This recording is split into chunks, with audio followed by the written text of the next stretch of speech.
Début février, dans le sud de la France, on a relevé des températures allant jusqu'à 28 degrés Celsius. Mais alors bon, sur le moment, ça peut paraître cool quand il fait beau en hiver, mais en fait, c'est beaucoup trop chaud par rapport au temps qu'il devrait faire en cette saison. Le climat se dérègle et la nouvelle génération s'engage de plus en plus dans un combat pour la planète. Et toi, tu fais quoi pour le climat ?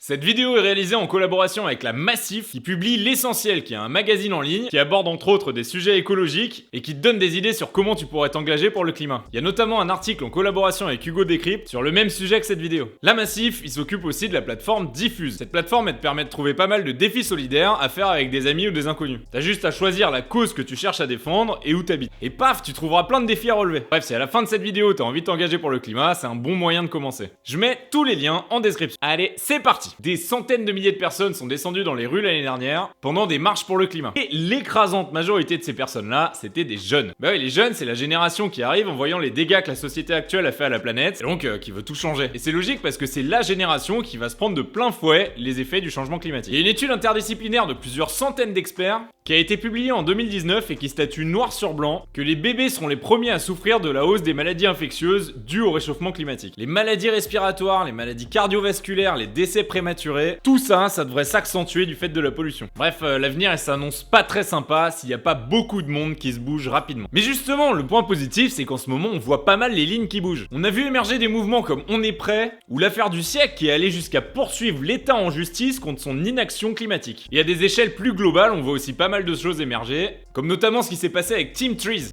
où l'initiative d'un youtubeur a fini par pouvoir planter plus de 20 millions d'arbres. Ou encore le World Cleanup Day, qui est une grande collecte de déchets annuelle. Bref, le but de tout ça, c'est de mettre un coup de projecteur sur la prise de conscience des populations du monde pour que les dirigeants des pays commencent à se bouger. Et il y a plein de moyens de s'engager à n'importe quelle échelle. Dans les lycées, par exemple, on a vu la mise en place d'éco-délégués qui sont là pour promouvoir les pratiques respectueuses de l'environnement au sein de leur classe. Et dans les universités, il y a de plus en plus d'assauts écolos qui poussent à l'action. Bref, j'ai rencontré 4 abonnés de la chaîne qui sont particulièrement engagés sur le climat, et on a discuté un peu de comment tout le monde peut s'engager à son échelle. Bon, il y a que des mecs qui m'ont répondu, mais pour le prochain interview, j'espère qu'il y aura des filles. Allez, c'est parti! Ok, donc on a 4 abonnés qui sont venus pour débattre un petit peu de leur engagement sur le climat. On va se présenter un petit peu, et on va pouvoir commencer le débat.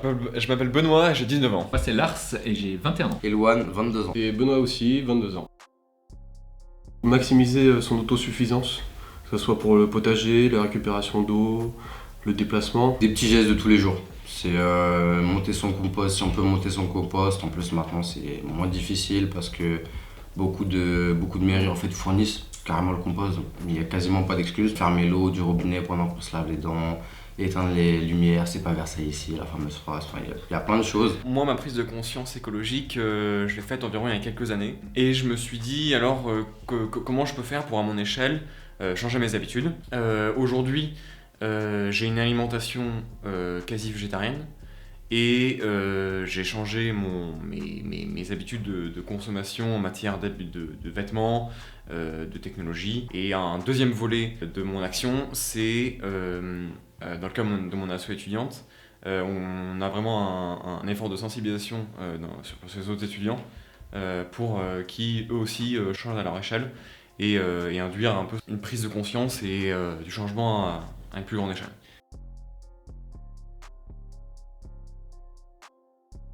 Alors moi il y a quelques années j'ai décidé de me lancer dans un projet un peu fou. J'ai décidé de monter un projet qui ait du sens pour mon avenir et du sens pour la planète. J'ai décidé de construire ma tiny house. Alors une tiny house, qu'est-ce que c'est ? C'est une petite maison en bois construite sur un essieu de remorque en général, qui fait une vingtaine de mètres carrés, et la particularité de la mienne, c'est qu'elle est complètement autonome. C'est-à-dire que j'ai pas besoin de raccordement, ni pour l'eau, ni pour l'électricité. Je suis alimenté par des panneaux solaires et un système de batterie, ainsi qu'une grosse réserve d'eau pour être complètement autonome et indépendant.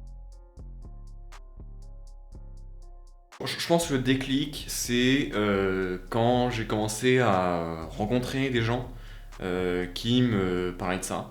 Donc ça s'est fait dans les conférences et ça s'est fait en effet quand je suis rentré dans mon association. Alors aujourd'hui j'ai un régime quasiment végétarien et j'essaie niveau habits et technologie de ne pas acheter quand c'est pas nécessaire. J'utilise la méthode bisou et 5 questions qu'on se pose quand on veut acheter quelque chose. Est-ce que j'en ai besoin ? Est-ce que j'en ai besoin immédiatement ? Comment ça a été produit, donc les origines, l'utilité. Et il me manque le S, c'est Ouais, bon c'est pas grave, je le retrouverai. Alors moi j'ai pas réellement eu de déclic, j'ai grandi dans un environnement qui était déjà très responsable sur toutes ces questions environnementales. Au niveau de la tiny house, c'était dans le cadre d'un projet scolaire. En fait, on devait monter un projet qui pouvait prendre différentes formes sur une année entière, et on devait réfléchir donc à un projet qu'on voulait mener à bien sur une année. C'est comme ça que je me suis lancé. Et en commençant à monter ce projet, je me suis rendu compte qu'en fait entreprendre c'était vraiment quelque chose qui me motivait au quotidien, et aujourd'hui je monte plein de projets dans différents domaines, que ce soit pro ou perso, et l'entrepreneuriat c'est vraiment une voie qui pour moi offre le plus de liberté dans ce qu'on peut faire, et notamment au niveau de son impact qu'on peut avoir sur la planète.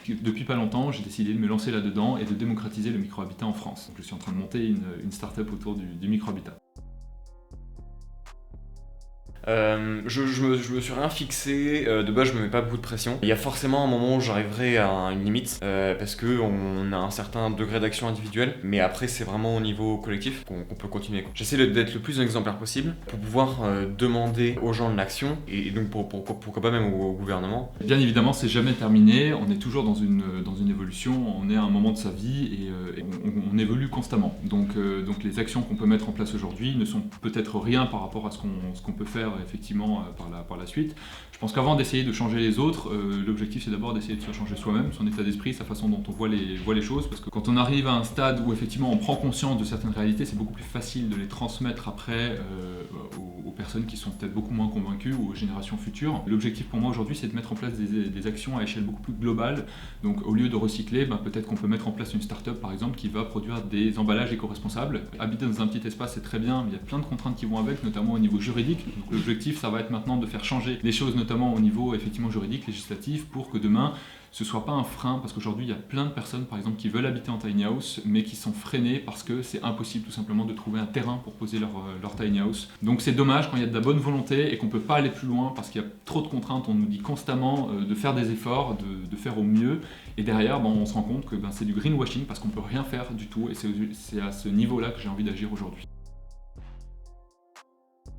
Alors je pense que dans un premier temps, c'est très important de garder un esprit sceptique, d'aller vérifier les sources des informations qu'on voit passer partout sur internet et ailleurs, parce qu'aujourd'hui, des informations, des fake news, il y en a partout, et juste croiser les sources, vérifier les informations, c'est extrêmement important aujourd'hui. C'est pas Versailles ici, on peut tous le faire. Deuxièmement, l'eau, ça tombe du ciel, les fruits et légumes, ça pousse dans le sol.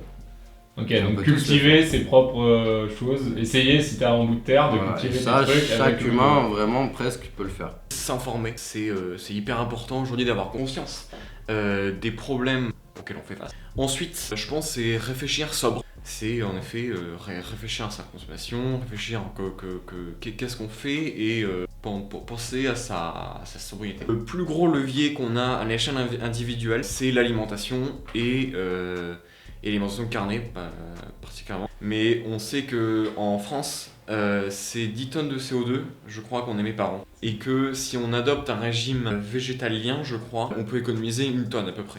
Donc c'est à peu près équivalent pour un régime végétarien. Bon, c'est un peu plus émetteur. Mais voilà, donc je pense que c'est le plus gros levier d'action aujourd'hui.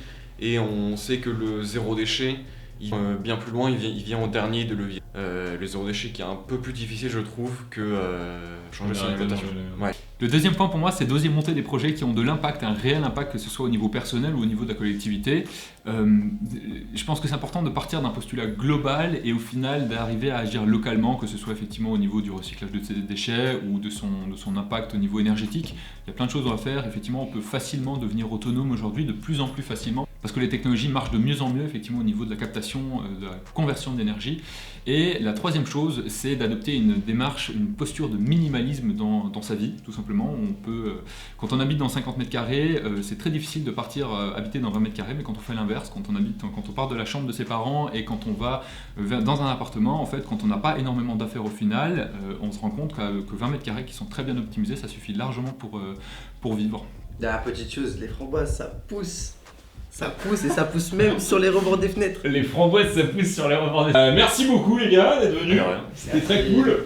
Ça a été assez professionnel comme vous pouvez le voir. Merci à vous. C'était vraiment sympa. Merci à toi. Avec plaisir. Bon, il y aura sûrement d'autres titres d'interviews comme ça sur d'autres sujets. Alors n'hésite pas à garder un œil ouvert. Si t'as aimé, oublie pas de liker la vidéo, abonne-toi pour recevoir les prochains épisodes. Moi je vais aller voir quelle action je peux faire pour rafraîchir un peu tout ça. A plus!